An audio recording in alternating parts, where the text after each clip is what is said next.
ગુજરાતી વાર્તા બેગમની ઈર્ષા। ચતુરાઈના કારણે બિરબલ દિવસે ને દિવસે બાદશાહનો માનીતો થતો જતો હતો। આ કારણે બધા તેની ઈર્ષા કરતા હતા। બેગમના એક ભાઈને બિરબલની ઘણી ઈર્ષા થતી હતી। તેને દરબારમાં બિરબલની જગ્યાએ બેસવું હતું। પોતાના ભાઈની મદદ કરવા માટે બેગમ અકબરથી રિસાઈ ગઈ।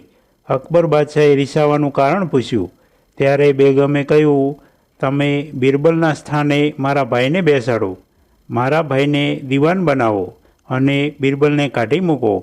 પરંતુ હું વગર વાંકે બિરબલને સી રીતે કાઢી મૂકું? બાદશાહે પૂછ્યું। કોઈ તમારો હુકમ ન માને તો તમે તેને કાઢી મૂકી શકો ને? બેગમે પૂછ્યું। હા, બાદશાહે કહ્યું, મારો હુકમ ન માને તો હું ગમે તેને કાઢી મૂકું।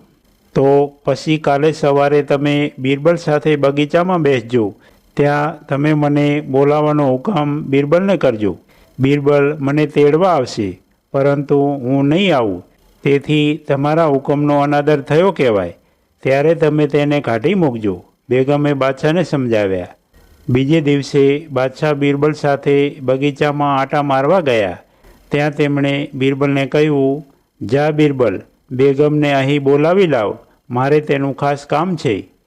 ભલે જહાંપનાહ, હમણાં બોલાવી લાવું, એમ કહી બિરબલ બેગમને બોલાવવા મહેલમાં ગયો। મહેલના ગુપ્તચરો મારફત બિરબલને આ કાવતરાની જાણ થઈ ગઈ હતી। બિરબલે બેગમ પાસે જઈને કહ્યું, રાણી સાહેબા, બાદશાહ તમારા ઉપર ખૂબ જ નારાજ છે। તે તમને કંઈક કહેવા માટે બગીચામાં બોલાવે છે, સાચવીને જજો। મને લોકો મારફત જાણવા મળ્યું છે કે તમે બાદશાહ પાસે ખોટું કાર્ય કરાવવા જીદ કરો છો। તેથી બાદશાહ તમારાથી કંટાળી ગયા છે અને થોડા જ સમયમાં બીજી બેગમ લઈ આવવાના છે। બિરબલની વાત સાંભળી બેગમને તેની જીદ બદલ પસ્તાવો થવા લાગ્યો। તે તરત જ બગીચા તરફ ચાલી। બગીચામાં બાદશાહ પાસે આવી બેગમ કરગરવા લાગી, જહાંપનાહ, મને માફ કરી દો। હવે હું કદી ખોટી વાતની માગણી નહીં કરું, હવે કદી ભૂલ નહીં કરું, પણ તમે બીજી બેગમ ન લાવતા। બેગમની વાત સાંભળી બાદશાહ મનોમન હસ્યા। તે સમજી ગયા કે બિરબલે કોઈ નવી ચાલબાજી કરી છે જે સફળ થઈ।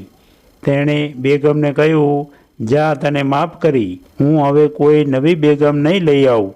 મેં જે માણસને જે કામ માટે રાખ્યો હોય તે માણસ તે કામને માટે યોગ્ય હોય તો જ રાખ્યો હોય, એટલું સમજજે। આવી દરરોજ નવી વાર્તા સાંભળવા માટે સબસ્ક્રાઈબ કરો અમારી ચેનલને।